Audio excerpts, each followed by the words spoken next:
Assalamualaikum warahmatullahi wabarakatuh.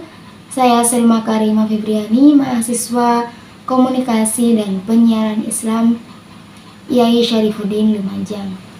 Video ini dibuat untuk memenuhi tugas UAS mata kuliah Teori Media. Mari kita simak bersama. Apa itu politik ekonomi?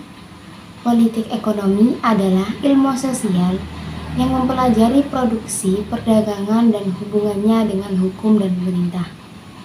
Ini adalah studi tentang bagaimana teori ekonomi mempengaruhi sistem sosial ekonomi yang berbeda seperti sosialisme dan komunisme, bersama dengan pembuatan dan implementasi kebijakan publik. Berbagai kelompok ekonomi menganut teori mereka sendiri tentang bagaimana ekonomi harus dikembangkan.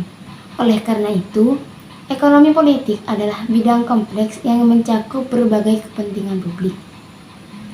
Secara sederhana, ekonomi politik mengacu pada nasihat yang diberikan oleh para ekonom kepada pemerintah, baik tentang kebijakan ekonomi umum atau proposal khusus tertentu yang dibuat oleh politisi. Komponen ekonomi politik. Ekonomi politik dibagi menjadi dua bagian. Yang pertama, ekonomi politik klasik, dan yang kedua, ekonomi politik modern. Ekonomi politik klasik mempelajari karya-karya filsuf seperti Machiavelli, Adam Smith, dan Karl Marx. Sedangkan ekonomi politik modern di sisi lain mempelajari karya filsuf, ekonom, dan ilmuwan politik modern seperti John Maynard Keynes, Milton, dan lain-lain.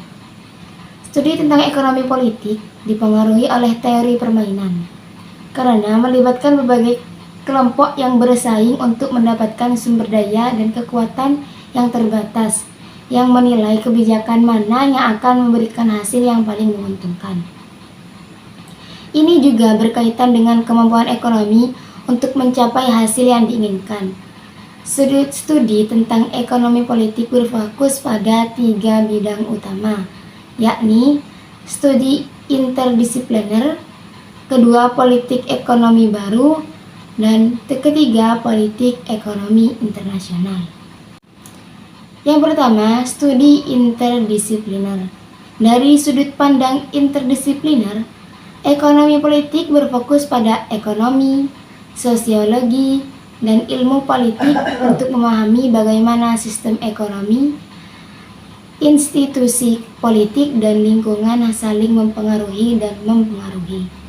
3 bidang studi interdisipliner meliputi model ekonomi dari proses politik, ekonomi politik internasional, dan bagaimana pengaruhnya terhadap hubungan internasional, dan alokasi sumber daya dalam sistem ekonomi yang berbeda. Yang kedua, politik ekonomi baru. Bidang ekonomi politik baru memperlakukan kebijakan ekonomi sebagai keyakinan atau tindakan yang harus didiskusikan lebih lanjut daripada sebagai kerangka karya yang perlu dianalisis. Ini menyatukan ideologi ekonomi klasik dan kemajuan baru di bidang politik dan ekonomi. Pendekatan tersebut menolak cita-cita lama tentang agensi dan kepentingan negara dan pasar, serta bertujuan untuk mendorong perdebatan politik tentang keinginan dan kebutuhan masyarakat. Yang ketiga, politik ekonomi internasional. Kajian ekonomi politik internasional juga dikenal sebagai ekonomi politik global, menganalisis hubungan antara ekonomi dan hubungan internasional. Hal ini menggunakan ide-ide dari ekonomi, sosiologi, dan ilmu politik. Ekonomi politik internasional berfokus pada bagaimana negara dan institusi menggunakan interaksi ekonomi global untuk membentuk sistem politik. Selanjutnya, perilaku ekonomi politik. Politik ekonomi sangat tertarik dengan keuntungan dan kerugian yang akan timbul dengan penerapan kebijakan tertentu. Ini memberi mereka gambaran tentang kelompok mana yang mendukung kebijakan dan kelompok mana yang tidak. Mereka juga memeriksa bagaimana individu meningkatkan utilitas mereka dengan berpartisipasi dalam aktivitas politik. Modal dan tenaga kerja digunakan untuk memengaruhi proses politik dan menghasilkan hasil kebijakan dengan manfaat lebih besar. Dalam perilaku politik dalam suatu perekonomian dibentuk oleh 3 hal. Yang pertama minat, yang kedua ide, dan yang ketiga lembaga.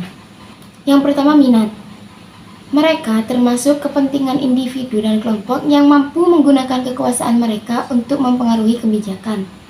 Individu dalam pemerintahan cenderung mempromosikan kepentingan ekonomi dan politik mereka sendiri yang akan membantu mereka mempertahankan kekuasaan. Orang-orang di luar pemerintahan seringkali lebih peduli dengan hasil dari kebijakan ekonomi yang diterapkan. Yang kedua yakni ide. Ide dianggap berpengaruh penting terhadap kebijakan selain kepentingan ekonomi dan politik. Diasumsikan bahwa individu mencari diri sendiri dan rasional. Yang ketiga yakni lembaga. Ada aturan politik bahwa mereka tidak dapat menilai hasil dari semua pilihan yang tersedia bagi mereka. Ideologi memungkinkan seseorang untuk memutuskan apa yang harus mereka lakukan agar tetap konsisten dengan nilai dan keyakinan mendasar mereka. Memasukkan ideologi ke dalam model ekonomi memungkinkan beberapa tindakan politik dipandu oleh faktor selain kepentingan pribadi. Beberapa orang ingin masuk politik hanya karena mereka ingin membuat perubahan di dunia. Yang ketiga yakni lembaga. Ada aturan politik yang mencakup konstitusi dan menjelaskan bagaimana pemimpin dipilih dan bagaimana kebijakan baru dapat diterapkan. Lembaga membantu menyusun intensif yang dihadapi individu dan kelompok dalam perekonomian. Selanjutnya yakni teori politik ekonomi. Teori politik modern dipecah menjadi 3 ideologi, yaitu yang pertama liberalisme, kedua marxisme, dan yang ketiga nasionalisme ekonomi. Yang pertama liberalisme. Ideologi liberalisme berasal dari konsep kerja dan pertukaran serta penggunaan tanah, tenaga kerja dan modal untuk menghasilkan barang tahan lama. Ekonomi liberal percaya bahwa ekonomi dapat menguntungkan semua orang dan bahwa masyarakat dapat maju dengan peningkatan standar hidup. Mereka berpikir bahwa keinginan komunitas daripada individu adalah yang paling penting untuk mengambil keputusan. Mereka juga percaya pada kesempatan yang sama bagi semua orang dan peduli dengan struktur masyarakat sipil. Yang kedua yakni marxisme. Marxisme menyatakan bahwa ketidaksetaraan itu buruk dan kekayaan dihasilkan dari kerja dan pertukaran. Ia tidak mendukung kepemilikan pribadi atas sumber daya yang diyakini mengarah pada ketidaksetaraan dan hanya mendukung kebutuhan elit dan bukan seluruh masyarakat. Yang ketiga yakni nasionalisme ekonomi.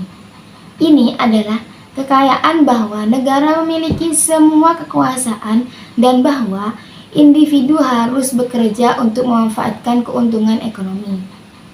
Ideologi tersebut menyatakan bahwa pemerintah harus mengontrol semua sumber daya dan semua individu bodoh yang tidak dapat menciptakan masyarakat yang kohesif tanpa negara yang kuat.